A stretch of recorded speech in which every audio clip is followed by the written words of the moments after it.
This is Father Nicholas, missionary in Tipperary, in the Republic of Ireland, reading for you today the Gospel of Mark, chapter 7. When the Pharisees with some scribes who had come from Jerusalem gathered round Jesus, they observed that some of his disciples ate their meals with unclean, that is, unwashed hands. For the Pharisees, and in fact all the Jews, do not eat without carefully washing their hands, keeping the tradition of the elders. And on coming from the marketplace, they do not eat without purifying themselves. And there are many other such things that they have traditionally observed: the purification of cups and jugs, and kettles and beds. So the Pharisees and scribes questioned him, "Why do your disciples not follow the tradition of the elders, but instead eat a meal with unclean hands?"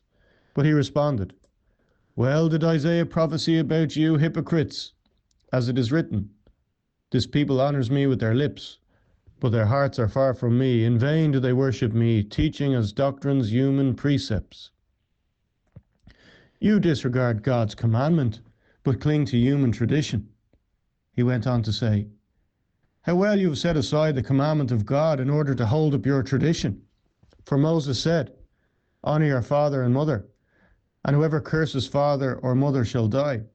Yet you say, if someone says to father or mother, 'Any support you might have had from me is korban,' meaning dedicated to God, you allow him to do nothing more for his father or mother. You nullify the word of God in favor of your tradition that you have handed on, and you do many such things." The Gospel of the Lord. In the dimming light of the French twilight, as shadows lengthened and stars began their nightly vigil, the faithful gathered in the hallowed grounds of Lourdes, the air thick with the heavy scent of candle wax and damp earth, hummed with anticipation. The procession, a river of flickering flames, meandered through the sacred paths, each step a testament to hope, faith, the inexorable search for grace.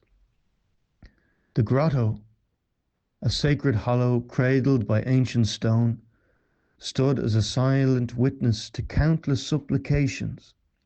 Here, where the Blessed Virgin once graced the humble Bernadette, pilgrims from all walks of life sought solace and salvation.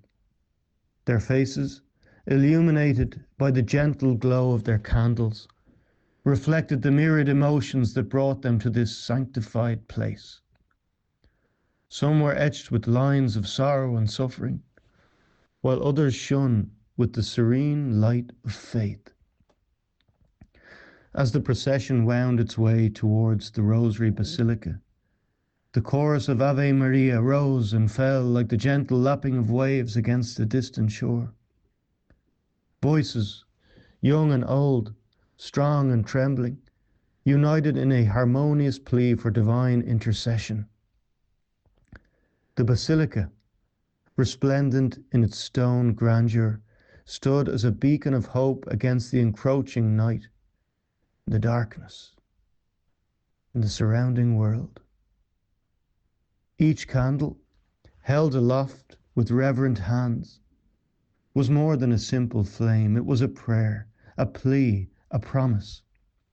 Together, they wove a tapestry of light, a testament to the enduring human spirit and the unyielding faith that binds all the pilgrims that go there.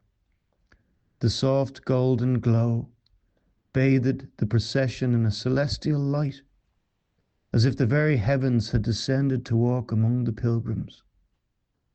As the final notes of the hymn faded into the night, the procession came to a serene halt. The faithful, now standing as one, raised their candles high, their collective light piercing the darkness. In that moment, beneath the star-studded canopy of the Lourdes sky, hope was rekindled, faith was renewed, and the promise of divine grace felt within the hearts of all who had gathered.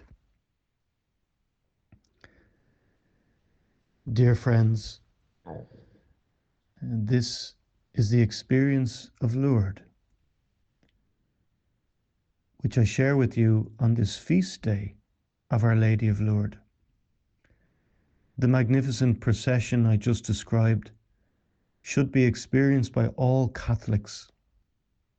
So please, I'm reaching out to you today and asking you to make an effort to go on a pilgrimage to Lourdes. However, if you cannot do this in the foreseeable future, please make a commitment today to fulfill one or some of Mary's requests made to the whole world through the holy and humble Bernadette, namely, to make penance for the conversion of sinners. Perhaps you might decide to take up the Friday fast, to deny yourself food or drink or both, or to make some other type of fast during the week. Self-denial specifically for the conversion of sinners. Maybe this could be good support to the second request, the obvious one, to pray for sinners, especially through the Most Holy Rosary. These are the propositions, my friends. Go on a pilgrimage for Our Lady. Do penance to contribute to the prayers of Our Blessed Lady for the conversion of sinners. And pray, pray, pray her Most Holy Rosary. God love you.